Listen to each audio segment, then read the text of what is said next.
Oh, something different.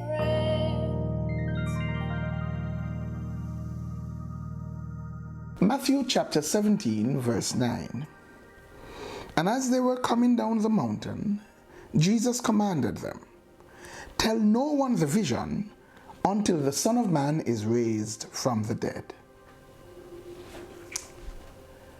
Do you realize what happened there?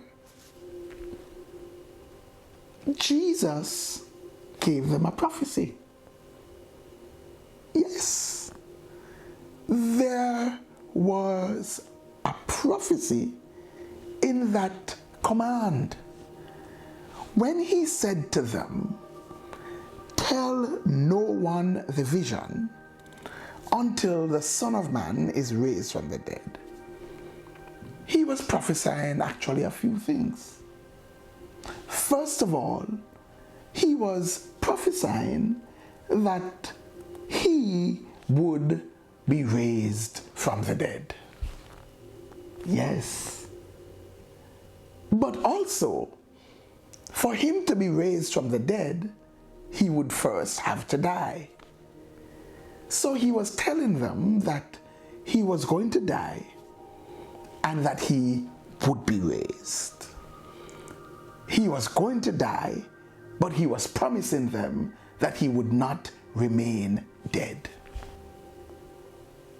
Can you imagine if the disciples had recognized that prophecy for what it was and had held it and allowed it to determine how they think and how they operate?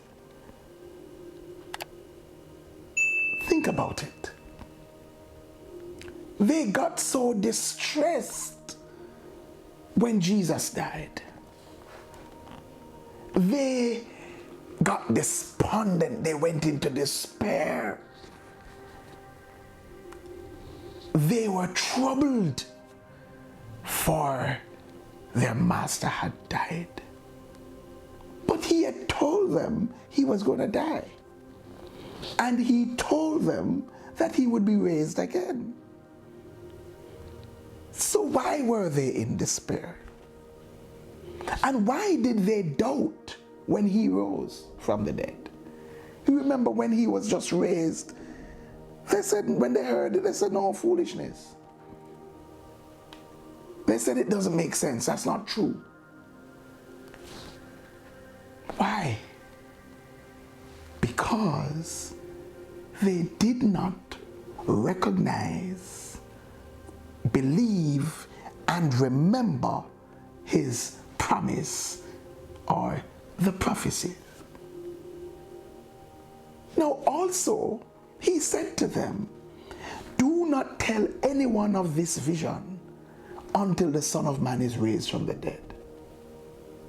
Do you realize what that means? It also meant that they were promised that they would be alive to see not only his death, but his resurrection.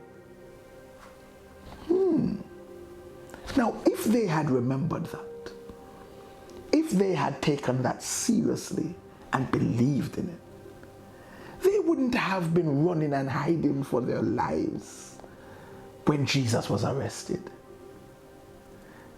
Peter would not have denied him so vehemently, because the reason Peter denied him like that was Peter didn't want to die. But the promise was implicit in the command.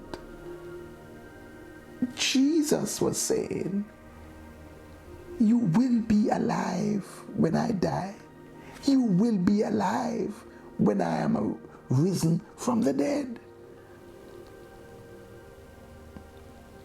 How often is it that we have the same challenge, where we worry unnecessarily, we get disturbed and despair without good reason, because the Lord had already prepared us for what we were going to go through by giving us promises beforehand, by giving us prophecies beforehand. But because we missed it, or because we didn't write them on the tables of our heart, because we didn't know them, because we didn't remind ourselves of them, he gave us what should have prepared us, protected us, and succored us through the rough times. But instead, we worry and fret and despair and get distressed because we do not remember his promises. Let us remember his promises, for his promises are sure. God bless you. Like, share, comment, and subscribe. Don't forget to hit that notification bell.